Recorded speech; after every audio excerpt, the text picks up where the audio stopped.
एक बार फिर से देश और दुनिया में नया वायरस फैलता जा रहा है जिसका नाम HMPV है। यह वायरस कोरोना वायरस की तरह ही है और इसकी शुरुआत भी चाइना से ही मानी जा रही है।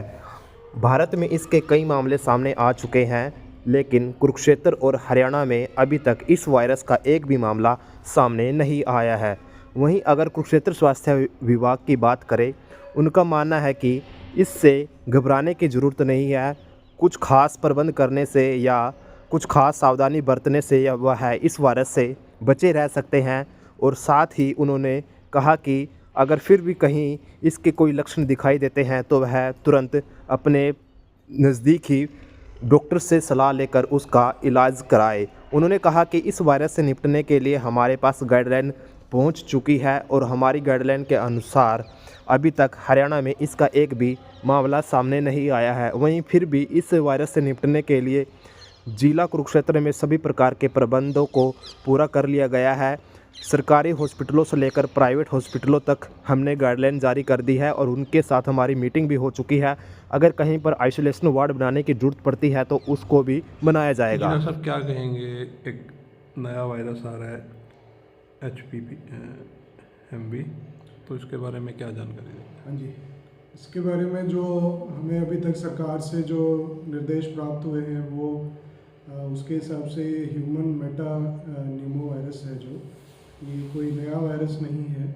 इसके केसेस पहले भी आ रहे थे और इसके लक्षण जो हैं वो लगभग जैसे हमने देखा था कोविड के दौरान मरीजों को होते थे, आम जो बुखार, खांसी, जुकाम और थोड़ा सांस लेने में तकलीफ, इस प्रकार के लक्षण होते हैं, शुरुआती जो लक्षण होते हैं। और हमने सभी जितने भी हमारे सरकारी संस्थान हैं, प्राइवेट हॉस्पिटल्स हैं, उनको निर्देश जारी कर दिए हैं कि वह अपने अपने अस्पताल में फ्लू डेस्क का स्थापना ज़रूर करें, ताकि जो इस तरह के पेशेंट्स हैं उनको अलग ट्रीटमेंट जो है प्रोवाइड कराई जा सके। और साथ ही जो बड़े अस्पताल हैं उनमें हमने आइसोलेशन वार्ड्स बनाने के लिए निर्देश जारी किए हैं, ताकि जब तक कंफर्मेशन नहीं होती उनको मरीजों को, इस तरह के जो सीरियस मरीज हैं उनको अलग से रखा जा सके। तो लक्षण मैंने आपको बताए, जो आम बुखार, खांसी, जुकाम और सांस लेने में तकलीफ़ के लक्षण जो है सामने आते हैं। और इसके अलावा जो इसकी टेस्टिंग फैसिलिटी है वो हमारे पास उपलब्ध है। किट्स हमें ऊपर से सरकार से जब प्रोवाइड होंगी तो हम टेस्टिंग शुरू करेंगे। RT-PCR और ELISA इसके लिए बहुत कंफर्मेटरी टेस्ट होते हैं, जो कि सुविधा हमारे पास उपलब्ध है। जैसे ही हमें सरकार से कोई निर्देश प्राप्त होंगे, किट्स प्राप्त होंगी, तो हम वो भी साथ के साथ, या कोई मरीज़ देखने को आएगा तो हम उसको शुरू करेंगे। इलाज के बारे में अगर मैं बताऊं तो इसका इलाज साधारण है।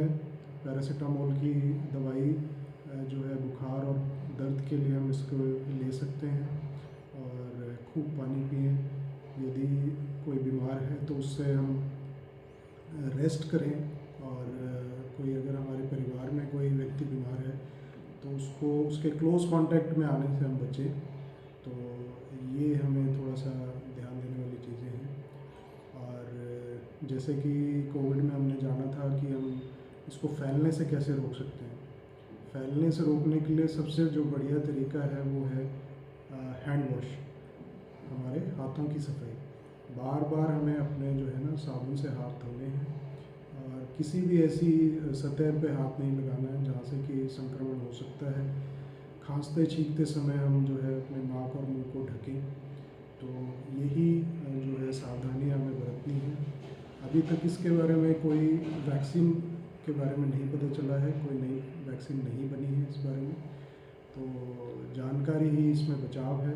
तो मैं सबसे अपील करूँगा कि जो भी इसके सावधानियाँ हैं वो ज़रूर बरतें।